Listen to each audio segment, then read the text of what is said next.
We'll move to question time, and I call Senator Chandler. Thank you, President. My question is to the Minister representing the Treasurer, Senator Gallagher.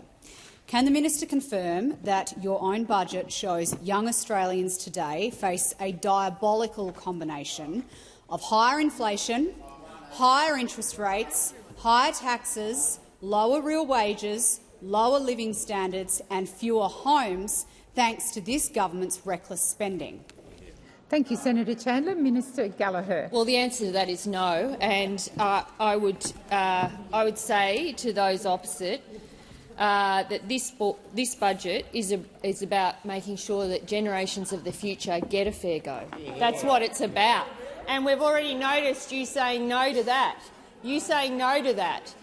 We have taken responsible decisions in this budget in a whole range of areas, whether it be in tax reform, whether it be in spending restraint, whether it be in our fiscal strategy, whether it be in our investments in housing and relief to make a difference for people. I will take the interjection on housing because I think it's important to let everyone know that those opposite didn't even have a housing policy, didn't even have a housing minister. The issues we are dealing with on the supply side are a combination of factors, but a big part of that was the fact that those opposite did nothing for more than a decade when it came to housing. The housing package in this budget delivers more housing.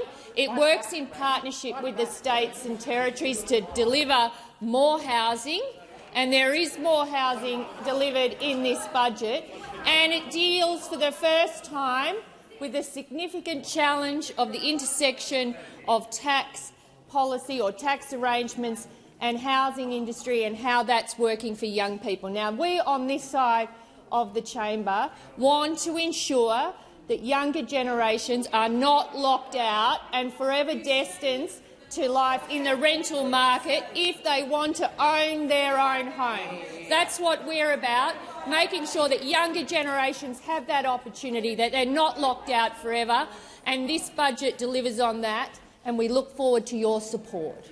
Thank you, Minister. Senator Chandler, first supplementary. Thank you, President. Minister, can you confirm that your own budget shows after 4 years of Labor government, debt will soon hit $1 trillion and climb to $1.25 trillion, leaving a debt bomb for young Australians? Thank you, Senator Chandler. Minister Gallagher.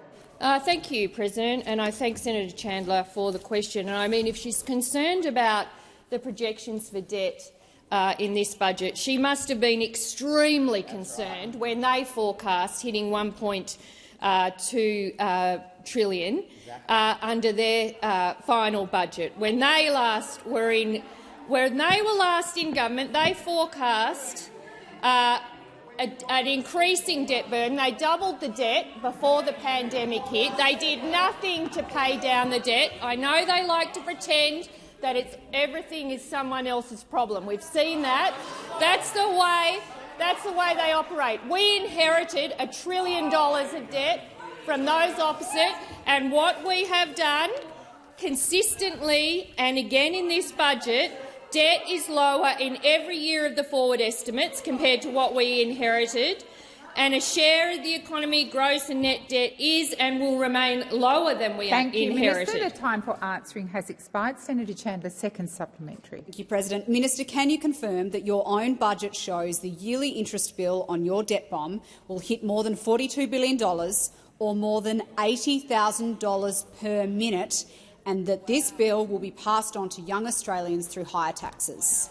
Thank you, Senator Chandler. Minister Gallagher. Thank you. Well, I don't want to continue the history lesson, but if we look when you were in government, and what we saw when we came to government was we inherited $1 trillion of debt forecast from you in 2023. Now, what we have managed is to lower debt, to pay down debt. Debt is $173 billion lower under this budget, and we save in the order of $70 billion in interest payments. That's because of the responsible decisions that we've taken in this budget, and that is the approach that we will continue to take in future budgets.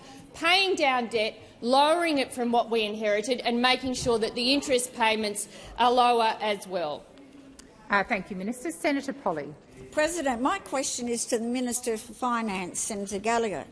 Last night, the Treasurer handed down the Albanese Labor government's most responsible budget yet, while also delivering significant reforms to make our tax system fairer and support Australians with the cost of living. This has all been delivered at a time when the global oil shock is pushing up prices, putting pressure on growth and adding challenges for the Australian households. How does the Albanese Labor government's responsible approach support people under pressure and deliver for all Australians? Thank you, Senator Polley. Minister Gallagher. Thank you, and I thank Senator Polley for that question and for the advocacy and work she does on behalf of the people of Tasmania.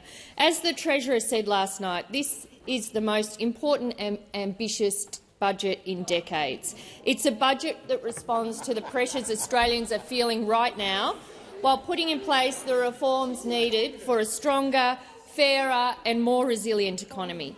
The conflict in the Middle East is feeding inflation, slowing growth and putting Australians under more strain.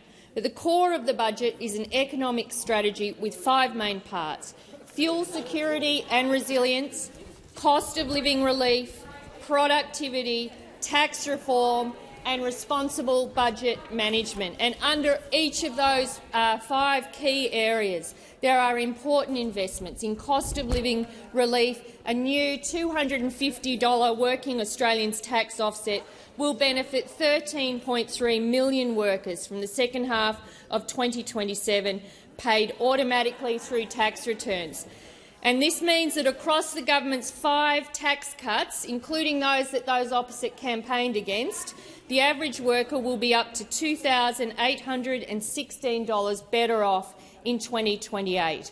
We're also making investments in housing and indeed in medicines and the ongoing funding in Medicare urgent care clinics, all areas where we know they're making a difference, where those have argued and criticised us for the investments we've made. But we know, and this budget continues the approach, to find and support households with those important cost of living measures.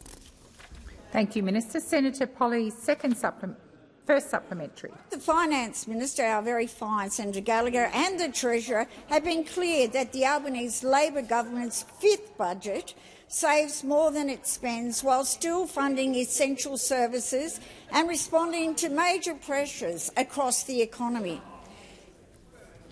How does the budget build on the job of budget repair, and why is that continued task so important? Thank you, Senator Polley. Minister Gallagher. Thank you very much. And I thank Senator Polley for that question, and it's an important one. This budget does pay enormous emphasis on fiscal repair and strong, responsible economic management. Alongside the budget, this means that the budget is $44.9 billion stronger than MyEFO and more than $250 billion better off than what we inherited. Deficits are lower in every year than forecast when we came to government in 2022.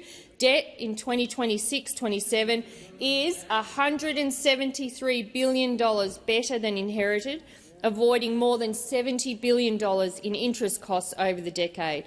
There are $63.8 billion worth of savings and reprioritisations, which takes our total saves since coming to government to almost $180 billion. And for the first time on record, consecutive updates have returned every dollar of revenue upgrades to repair the bottom line.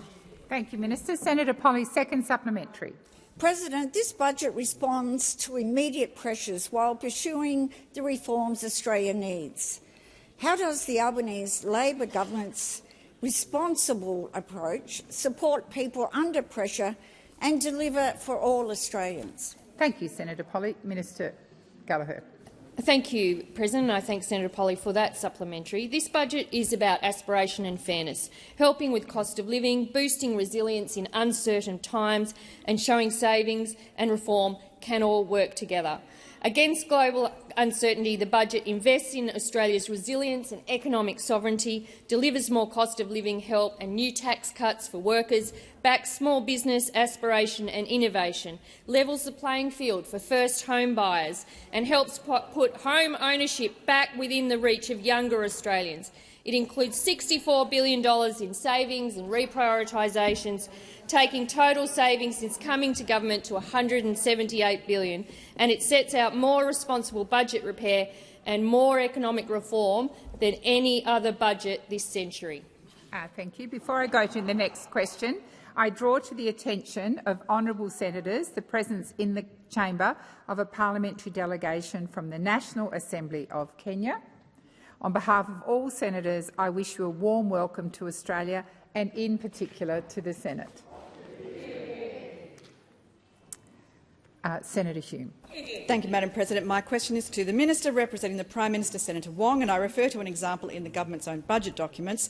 Jack has a taxable income before capital gains of $25,000 and realises a capital gain of $10,000 on an asset that he purchased. Jack does not receive an income support payment, so he's not exempt from the minimum tax.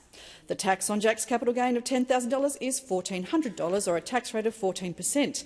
As this is lower than the 30%, Jack pays an additional $1,600 in tax to bring the tax rate on his capital gain up to 30%. This cannot be true. Why is the Albanese government forcing Australians earning $25,000 a year to pay $1,600 in additional tax through their high-taxing budget? I'm waiting for the chamber to come to order before I call the minister. Senator Cash, Senator Watt. Order. Order. Order.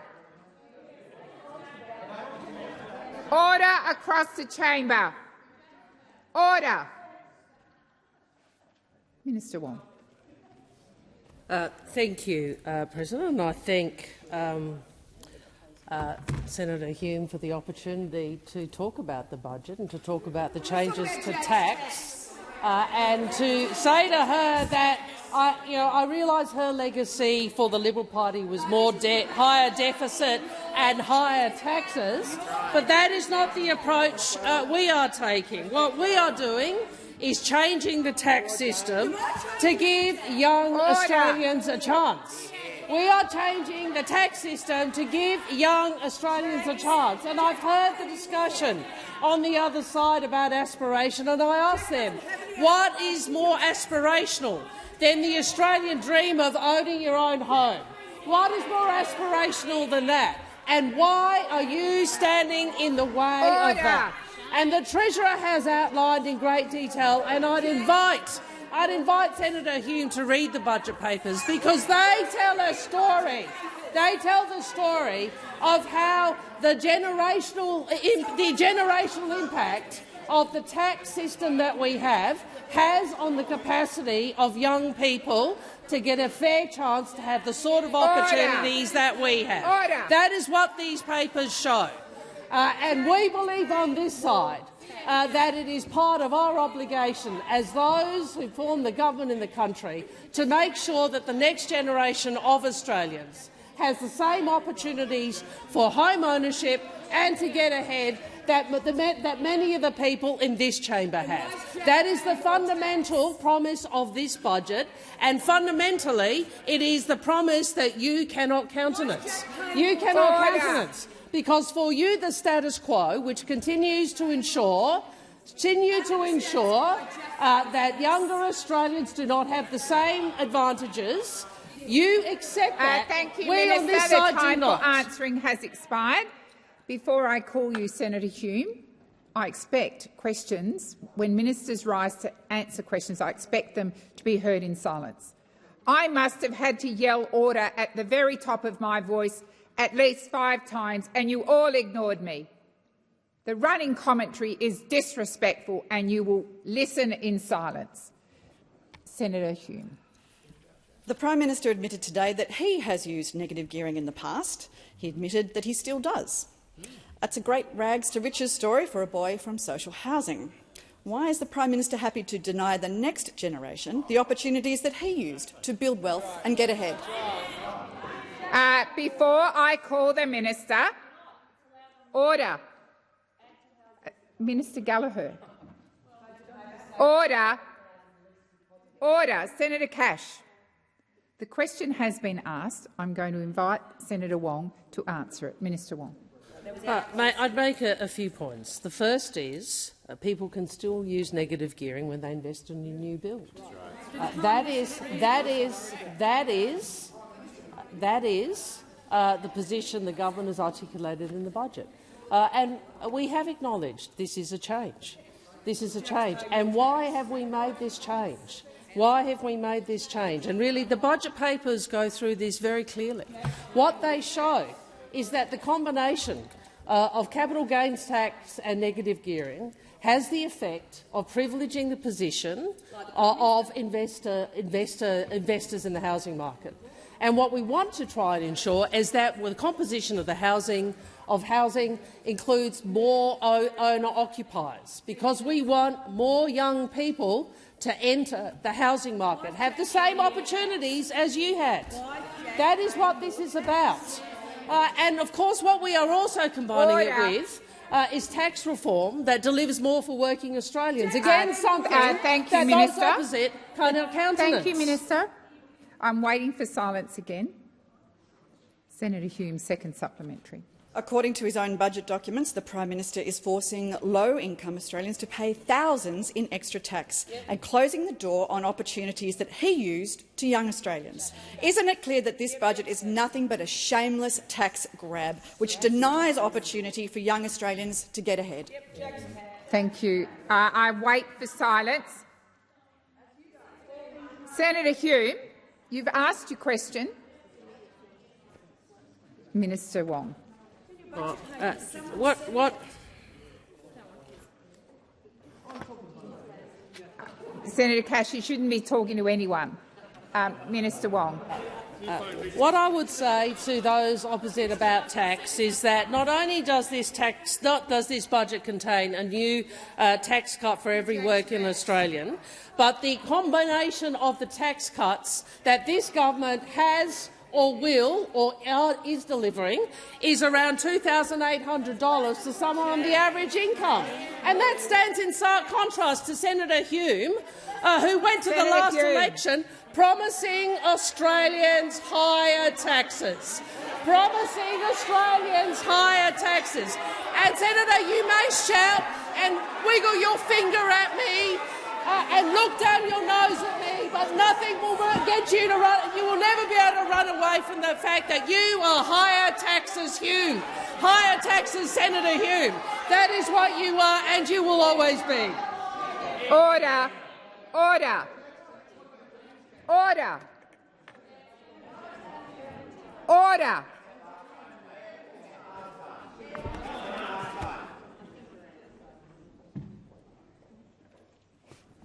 Well, that was a pretty disgraceful response.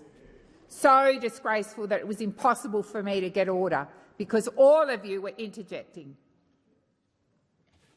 Senator Steele-John. Thank you, President. My question is to Minister Gallagher. Minister, your government's budget cut $180 billion, in fact $185 billion, from the NDIS over the decade, the largest reduction to a government programme in living memory. Minister, are you proud that your government is making 10 times more from the funding of disabled people than it is taking from the ultra-wealthy property investors? Thank you, Senator Steele-John. Minister Gallagher. Thank you, President. I thank Senator Steele-John for the question, and I do think it's been an important budget to ensure the ongoing sustainability of the NDIS. Now, I've been around a while, and when the NDIS was originally established and the information available to everyone was that at full rollout it would annually be cost in the order of $13 billion. The situation we're at now, and that it would help in the order of assist and support in the order of 460,000. Where we are now, with some years down the track, is that the scheme is exceeding $50 billion, and outside of the aged pension, it's the largest social program in the country. Without action, without taking action, and at the current growth rates, it would exceed $70 billion. And I think, and the government's taken the view, that if that is allowed to continue, then the sustainability of the scheme is in question. And so, yes, we have taken some really hard decisions, a lot of work that Senator McAllister has done, along with the Health Minister, to look at how we can protect the scheme, return it to its original focus, but also importantly, Senator Steele-John, is rebuild the system outside the NDIS, and there is investments in this budget to do that. At the moment, if you are not in the NDIS and you need extra support, it doesn't exist unless you have dollars to pay for it. And I think and that is a problem. And again, we can put our head in the sand and say, oh, well, we'll leave that as a problem for somebody else down the track. Or we can sit down and try and work out how we return the NDIS to its original intention, it is idea and program. It's quite different to that now. Anyone who has watched the NDIS understands that. Yes, we need to focus on compliance and all the other issues, but we need to deal with these big challenges as well. The time for answering has expired. Senator Steele-John, first supplementary. Thank you, President. Minister, when governments have previously changed the NDIS, they have assured the disability community that no one would be worse off. Can you guarantee today that no disabled person will lose support, receive less support or be left worse off under your government's changes? Thank you, Senator Steele-John. Minister Gallagher. Order. Order. Well, this budget tries to deal with those reforms in two ways. So in the first way, trying to manage the growth of the scheme immediately, and some of that's to do with plan inflation and the reassessments of plans. And then there's a second piece of work around how we manage some of the other changes that are going to be required in the NDIS. And I know that under the leadership of Senator McAllister and the Health Minister, that will be done in consultation with the disability community. Sorry, Senator Steele-John. Relevance, President. My question was very clearly, will you guarantee that no one will be worse off? I would draw the Minister's attention to answering that basic question. Thank you, Senator Steele-John. The Minister is being relevant to the question you asked. Minister Gallagher. In terms of people's support needs for day-to-day support and their disability supports, we are about protecting that and making sure that the budget can fund that in an ongoing sense. Now, at the moment, the scheme is growing and has been growing much faster than anyone expected, and we need to deal with that. I think the failure to do so would put at risk the NDIS as a program. Has expired. Senator Steele-John, second supplementary. Thank you, President. Minister, we understand that the government's so-called Thriving Kids programme is intended for children under 9. Your government has been silent on what will happen to autistic teenagers and adults. Many are wondering whether they will be part, autistic adults and teenagers, of the 160,000 your government intends to kick off the scheme. What alternative supports will you fund for autistic adults and teenagers in this budget? Thank you, Senator Steele-John. Minister Gallagher. Well, we have made provisions in order to build the system that exists outside the NDIS, and I can speak about this because I know personally. And my daughter's spoken about this. Outside the NDIS, for young autistic people that need an extra hand, there is very little offering that doesn't cost money. Unless you have money, you're not going to be able to go and get the supports you need. And so part of our motivation is to make sure that the system that exists outside the scheme is there to help people and support people. And they may need to come in, they may need more support at a particular point in time, need less, or need a particular program. That is exactly what we want to rebuild. The system outside the NDIS used to exist. It doesn't exist anymore. We've got to rebuild that, and Senator McAllister and Minister Butler will consult on that, and there are provisions in the budget for that. Thank you. Senator Brown. Thank you, President. My question is to the Minister representing the Minister for Housing, Senator Ayres. Building more homes and making housing fairer has been a key focus of the Albanese Labor government. Yesterday, the government announced further decisive action to help more Australians into home ownership. Minister, how will the measures in the budget help more Australians buy their own home, and what will be the impact on housing supply? Thank you, Senator Brown. Minister Ayres. Thank you. Thank you very much, Senator Brown. Well, this budget is landmark Labor reform. This is a government that in this budget isn't doing the easy thing or the convenient thing. We are doing the right thing for Australians, particularly young Australians, getting more Australians into their own home. And too many young Australians know that the system is weighted against them. We have made decisions in this budget to fix up those problems. Those opposite have said they're going to take that away from young Australians. They're going to take those opportunities away from young Australians. Don't you worry about Jack's tax, worry about Jane's tax, I think, if I was you. That is why we are levelling the playing field for young Australians in this budget.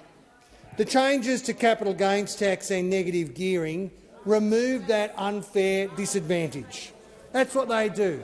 And that's what people want out of their parliaments and their governments, is to act in their interests. To act in their interests. That inequity is something that Australian first home buyers, particularly young people, have faced for far too long. And carve-outs and the tax changes for new homes will drive housing investment towards new supply. I would have thought that's something that the coalition would have understood. And we're investing a further $2 billion, in infrastructure, along with our friends in the States, to unlock tens of thousands of new homes. That's what that will do. Pipes, pavements and power lines to power the homes of the future. Thank you, Minister. I'm just waiting for silence. And the running commentary, particularly of those on the front bench on my left at the end, needs to stop. Senator Brown, first supplementary. President, over the last 4 years, the Albanese Labor government has prioritised building more homes, with a particular focus on social and affordable homes.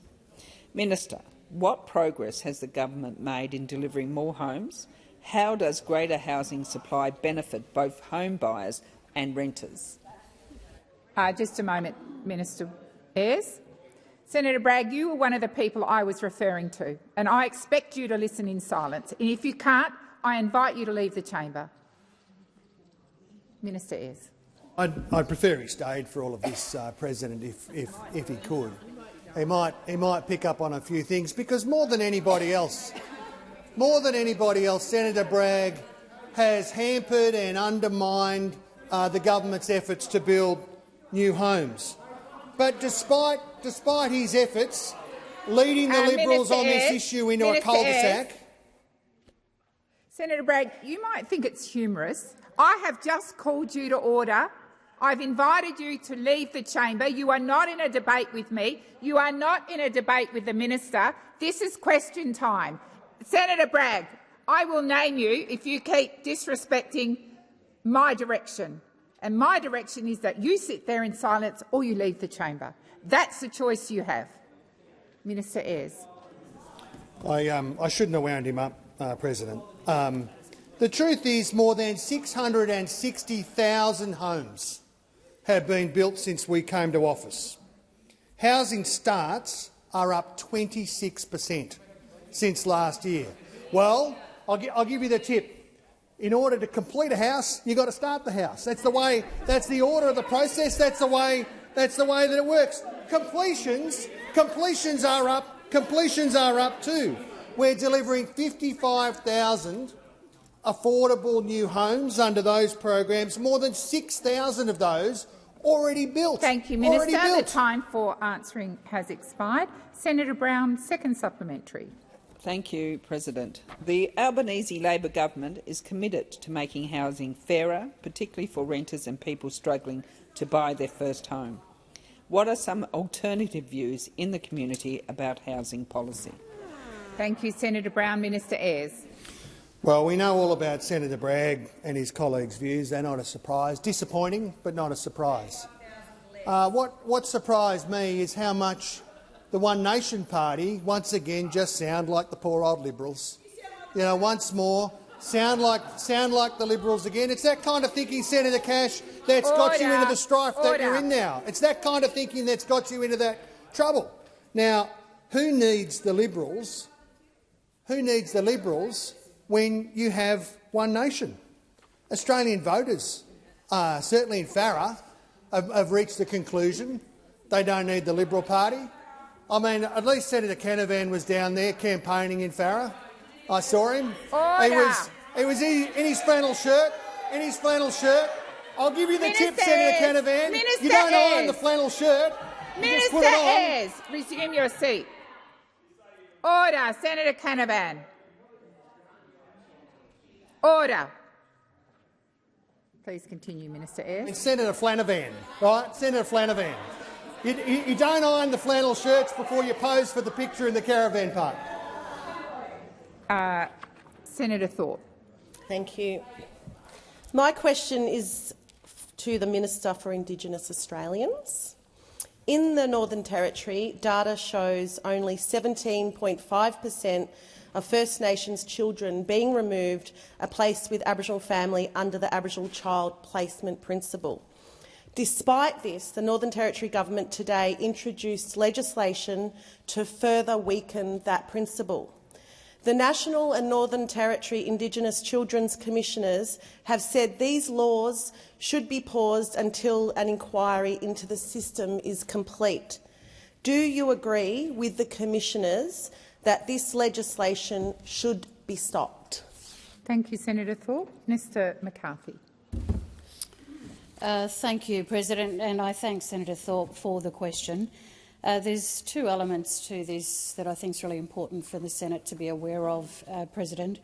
One is that clearly the Northern Territory government have embarked on a piece of legislation that they already had in place prior to what we saw, and this Senate gave a condolence motion yesterday in regards to what has happened in Alice Springs.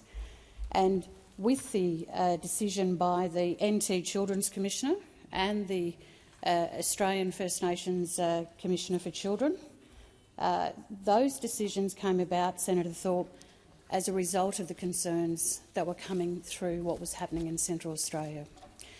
I have certainly reached out to the Minister for Child Protection in the Northern Territory, expressing my concerns that unless the Minister is working with the First Nations— Order.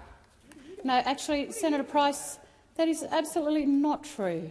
No, it's not true, Senator Price. No, it's not true, Senator Price. And I think please have some respect. Please have some respect, Senator Price. Minister McCarthy, please resume your seat. Order. You will listen in silence or leave the chamber. Minister McCarthy, please continue. Thank you, President. So, as I was saying, that what I've asked certainly the Northern Territory government to do in this instance, in reference to Senator Thorpe's question, is to ensure that they do meet with the Aboriginal organisations, the Aboriginal Children's Commissioner, both in the Northern Territory level and also the National Children's Commissioner that we put in place here because we are concerned about our First Nations children right across Australia. And that is important. This parliament supported that, endorsed that, because we know by having that position in place that that commissioner at the national level could look out for our children. Thank you, Minister. I'll wait for silence. Senator Thorpe, first supplementary. Thank you. The two commissioners, Aboriginal women and child wellbeing experts, offered to lead an inquiry into the system Instead, the Northern Territory appointed a former police officer for this role. What do you think should this inquiry about Aboriginal families be led by a cop or by Aboriginal experts? Minister McCarthy.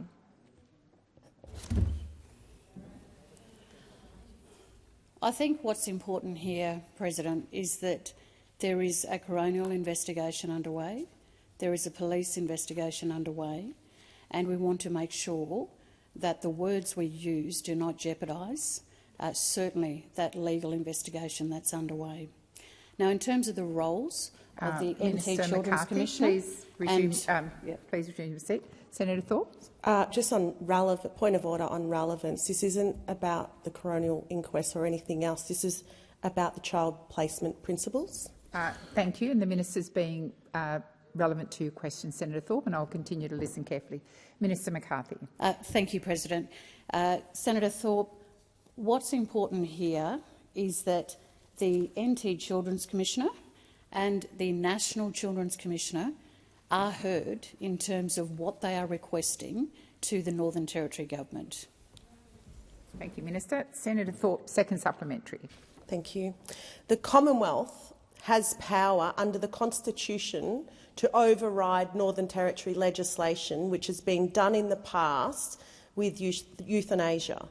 We are hearing calls for another intervention against our people in the Northern Territory, but with so many laws attacking us in the Northern Territory, isn't it time for an intervention against the racist Northern Territory government instead? Thank you, Senator Thorpe. Minister McCarthy. Thank you, President. Well, we've heard and seen what an intervention in the Northern Territory has done to the families of the Northern Territory, and it hasn't been good, Senator Thorpe. We know, President, we know that there are members opposite who are also calling for an intervention into the Northern Territory. Minister McCarthy, I'm sorry, please resume your seat. Order. Senator Thorpe and Senator Nampijinka-Price, come to order. Minister, please continue. So these calls that I'm getting and this parliament hears for an intervention in the Northern Territory, and to go to the question of the power of the Commonwealth, we know that the Commonwealth has the power, President, to intervene at any time for any law into the Northern Territory. But what we must do here as legislators, is be responsible about the power that we have. Just because we have the power to do that doesn't mean we should be using it. Order. Order. Senator Nampijinka-Price, I have called you about 4 times. I expect you to come to order when I request it. Senator Cash. Thank you, President. And my question is to the Minister representing the Prime Minister, Senator Wong. How many times before last year's election did the Prime Minister promise the Australian people that he would not make changes to negative gearing? Thank you, Senator Cash. Minister Wong. Thank you. There has been a change in policy, and the government's upfront about that, and the Prime Minister's been upfront about that. And why have we changed our position? We have changed our view because we look to what is occurring in this country and the intergenerational inequity that is becoming entrenched. And so, Senator Cash. Thank you. And it is a point on direct relevance. The government have broken a promise. I'm interested in knowing how many times before the election, President, the Prime Minister said he wouldn't make changes. Senator Cash, I will entertain your points of order, but they are to be made without statements. The minister is being directly relevant. She's only just started her response, and I'll continue to listen carefully. And if the minister isn't being directly relevant, I will remind her of your question. I have heard the question, and I have acknowledged up front that this is a change in policy, and we are up front about that. This is a change in policy, and we are up front about it. But what the senator doesn't want to discuss is the why. Because they have no substance, because they are not able to articulate a clear text policy. Minister Wong, please resume your seat. Senator Cash. President, with all due respect, it is direct relevance. This is a question I posed in relation to something that happened prior to the election. For example, Senator Cash, 97 times you said Senator Cash, 275. Senator Cash, you are making the statement again. The minister is being relevant, and I will continue to listen. Minister Wong. I again say we are upfront about the fact that we have changed the policy position. And, Senator, I know that what you want to do is have a process argument, an argument about that, because you cannot actually engage with the policy. You are incapable of engaging with the policy, and you are incapable as an opposition. Wong, please resume your seat, Senator Cash. I'm going to keep trying, President. Direct relevance.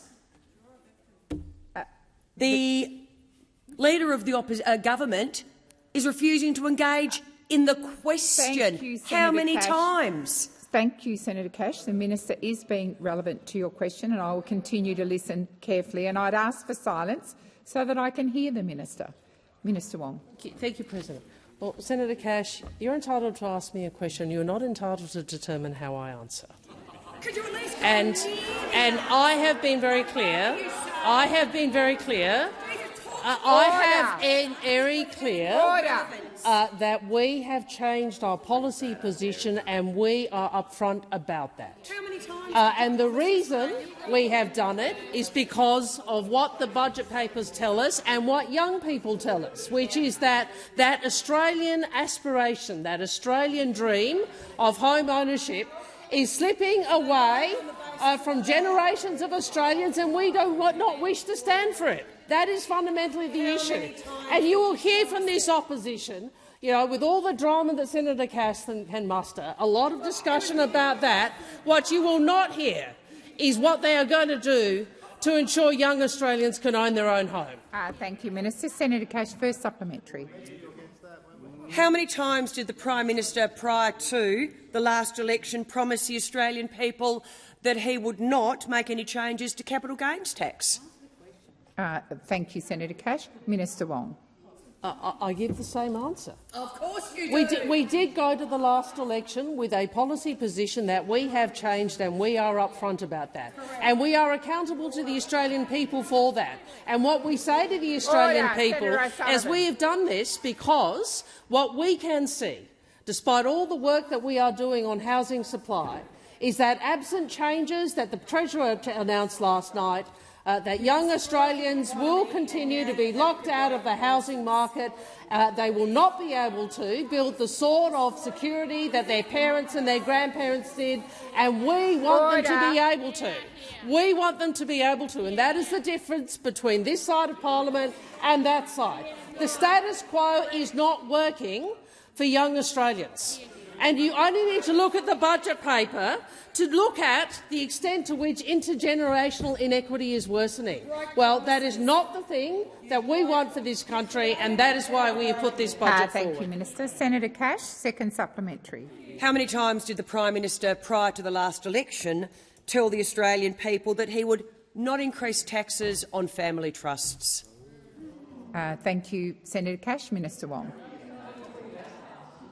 Well, again, what I would say to Senator Cash is, if you look at what the Treasurer spoke about last night, the growth in trusts has been remarkable, and 82%, I think it is, over 80% of trusts have no underlying business operations.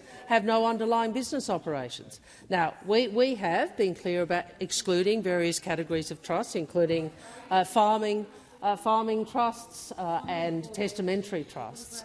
But fundamentally, if you have a tax vehicle where 82% of trusts actually have no underlying business, what that says is, well, perhaps we should actually think about how we provide equitable tax arrangements for those tax arrangements, and we have done that. Fundamentally, what this budget does is says we will try and make the taxation of assets more equivalent to the tax that nurses and tradies and plumbers and construction workers has expired. Order. Senator David Pocock. Thanks, President. My question is to the Minister representing the Minister for Climate Change and Energy, Senator Ayres. Minister, I refer to reports in the Australian Financial Review that energy ministers are considering rules to require data centres to fully offset their power usage. Is this confirmation that the voluntary national expectations the government released in March will be insufficient to effectively regulate data centres' impact on our energy and water resources? Thank you, Senator Pocock. Minister Ayres. Well, Senator Pocock, it certainly is not. It certainly is not. When I announced earlier this year that the expectations for data centres, I was very clear. that set of expectations that we had would need to be operationalised through the states in terms of planning approvals. Now, we have in the government some of this work being conducted by my very able colleague from the House of Representatives, Assistant Minister Charlton, been engaging directly with data centre developers to make sure that they understand that what we require from them is additional electricity generation and transmission investment. We want, just like we want to see in big industrial electricity investments, those investments underwrite at scale additional generation to put downward pressure on prices, not just for their businesses, but also for all Australian businesses. And you'll have seen the investment that the government made, along with Mr Crisafulli and the Queensland government, in the Boyne aluminium smelter. $1 billion from the Commonwealth Government, $1 billion from the Queensland Government, $7.5 billion from Rio Tinto been invested in new renewable electricity generation for Queensland. That is a slam dunk for Queensland. It means more generation, more transmission, lower prices, industrial jobs, and I want to see, and I'm glad that my colleagues in the state government's energy ministers are prepared to operationalise those principles as they do their important work in the states. Senator Pocock, first supplementary. Thank you, President. Thank you, Minister. Minister, it's interesting that Queensland is the one state that won't actually sign up to the new energy minister's rules. The next DC CEO told Alan Kohler on his podcast, That's Business, which is well worth listening to, that the national expectations were basically just the current rules that have been put up on a website. Why have we got such lax government guardrails when it comes to data centres and when it comes to artificial intelligence? Thank you, Senator Pocock. Minister Ayres. Well, Senator Pocock, I'm not sure I agree with any of that proposition. We've been very clear, both in our National Artificial Intelligence Plan and the data centre expectations. The approach of the Australian government is that while it is in the interests of Australians that we secure as much as possible of that investment, not just in digital infrastructure, but in the tech economy more broadly in Australia, so we have agency and control and good jobs and a stronger, more secure Australia for the future. But we want to make sure that data centre development delivers for Australian jobs, Australian skills, Australian communities, and that the national interest always comes first. That is what our framework is all about. It is in the Australian national interest and in the interests of Australians. Thank you, Minister. Senator Pocock, second supplementary. Thank you, President. Minister, given that the Commissioner of Jobs and Skills Australia has said that we can probably expect at least 600,000 job losses due to artificial intelligence in Australia, how's the government actually thinking about the trade-offs?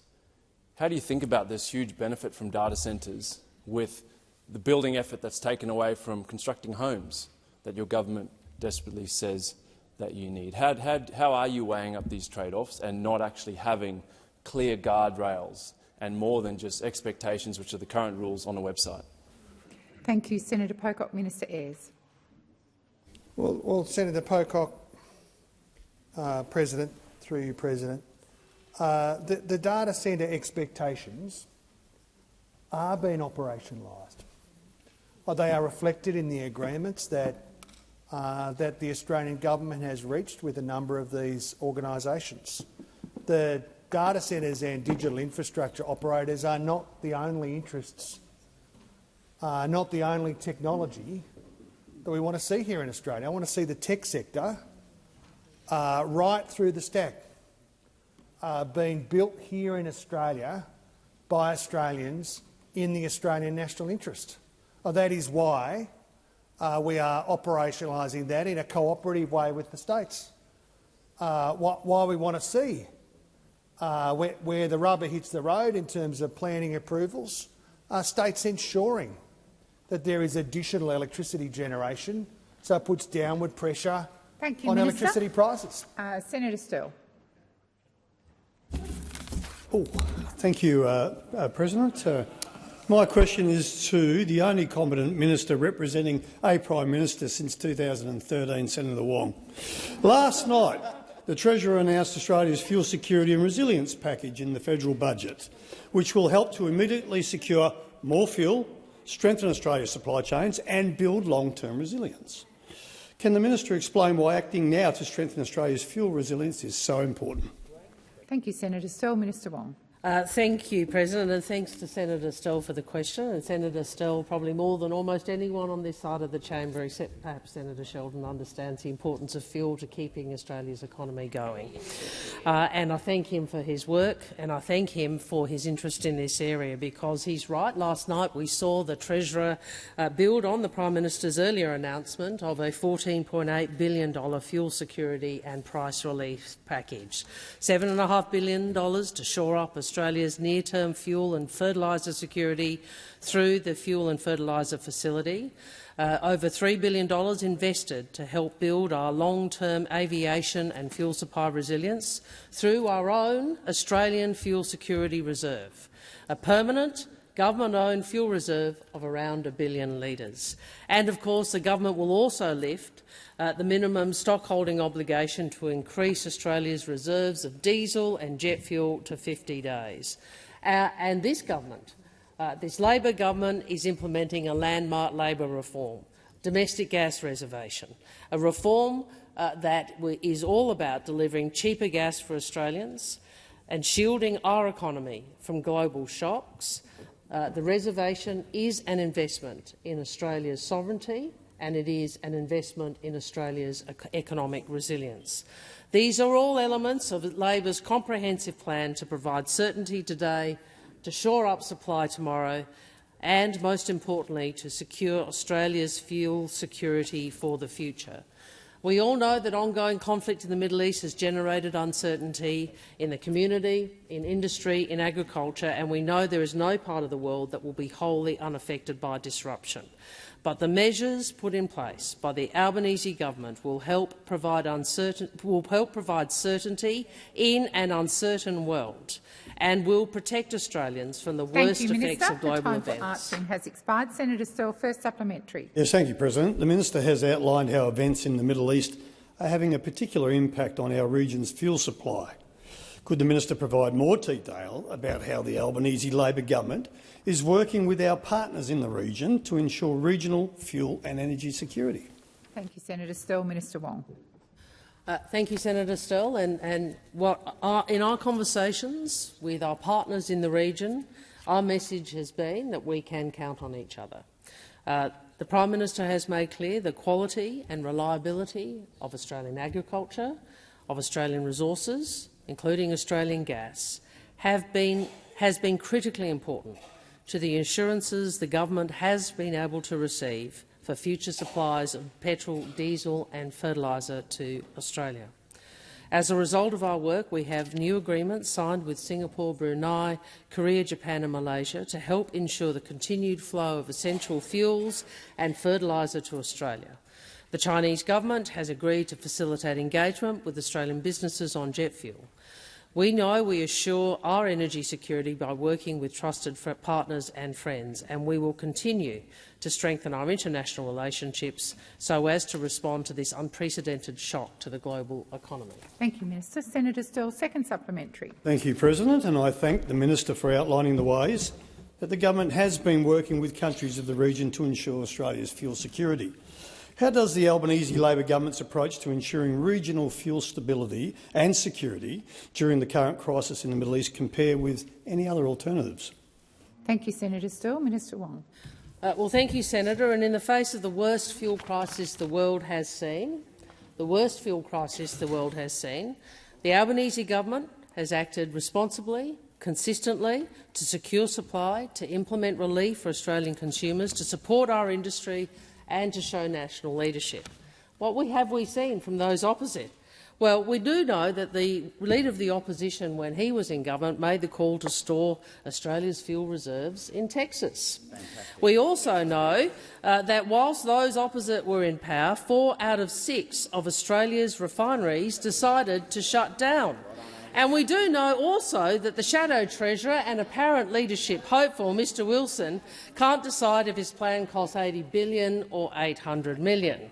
And of course, Mr Wilson and Senator Hume are looking, of course, to forming a coalition with One Nation. Goodness me. Really, those opposite are so busy fighting for their own survival, you're not fighting for— Thank you very much. Senator Bragg. Thanks, President. My question is to the Minister representing the Prime Minister, Senator Wong. The government has conceded that its higher housing taxes will now reduce housing supply by 35,000 dwellings. How will building fewer houses help younger people? Thank you, Senator Bragg. I'm just waiting for silence. Order. Minister Wong. Well, that is untrue, Senator. There are 35,000. As a result of the government's policies, there are 35,000 more houses built than in the absence of the government's policies, including those in the budget. And you know that. And what I would also say, Senator, is you understand there are 2 issues here. One is the composition of those who own homes, and one is the number of homes. Not only are we adding to supply, we are also determining, through the changes we are making, and you would understand this, that we want a different composition in the housing market because we want more owner-occupiers owning homes. Simple as that. Because you know that the way to ensure that we get first home buyers into the market is to level the playing field for them. And the problem with your position, Senator, is that you are insistent that they are not entitled to a level playing field. That is the position of those opposite. Now, we are being clear that the impact of our tax and other housing policies will increase housing supply by at least 30,000 over the medium term, including through the $2 billion local infrastructure fund, which will support up to 65,000 homes. In addition, the tax changes that we have announced will see 75,000 additional owner-occupiers over the decade. That is the position that the government has set out in the budget. That is what happened. Well, that is what Treasury is clear in its advice, and that is the effect. And the reality is, Senator, the reality is you on that side are happy with the status quo. Young Australians are not happy with the status quo. Thank you, Minister. The time for answering has expired. Senator Bragg, first supplementary. Thanks. The Prime Minister has used negative gearing for decades to build a property portfolio. Why is he cutting off this opportunity for younger people? Thank you, Senator Bragg. Order across the chamber. Order. Minister Wong. Senator, you understand that the policy that is announced enables people to still use negative gearing when they invest in a new build. But we have a situation where housing prices have diverged from incomes and have risen 400+% between April 1999 and April 2026, twice as fast as incomes have risen, as average incomes has risen. Now, you might think that's all right, Senator. This is about housing affordability. Minister Wong, please resume your seat. I'm waiting for order. I'm waiting for order. Senator Bragg. Point of order on relevance, President. The question was about the Prime Minister cutting off the opportunity he's used for younger people. The minister is being relevant to the question, and if there's silence in the chamber, I'll be able to hear the minister more clearly. Minister Wong. I began my answer with a very clear answer, Senator, which is negative gearing is still available to those who invest in a new build. But the fact that you took the interjection on relevance shows you don't understand the problem, because what I was reading out is the problem. That is the problem. When you have 400% increase in housing values and they are decoupled to the extent that they are from income growth, then you lock young people out of the market. Thank you, Minister. That is the problem we are seeking to fix. Senator Bragg, second supplementary. All right. This is a very simple question. Very simple question. Will the minister guarantee to young Australians that Labor's higher taxes will result in more homes being built? Thank you, Senator Bragg. Minister Wong. The budget papers make very clear that this package adds to housing supply, and I want to give you a quote. Order. This quote. Today it's time to be honest. The tax system is screwing over young Australians. Instead it favours well-off established interests against those trying to get ahead. You know who that was? Your shadow treasurer. And on that, I ask that further questions be placed on. Thank you.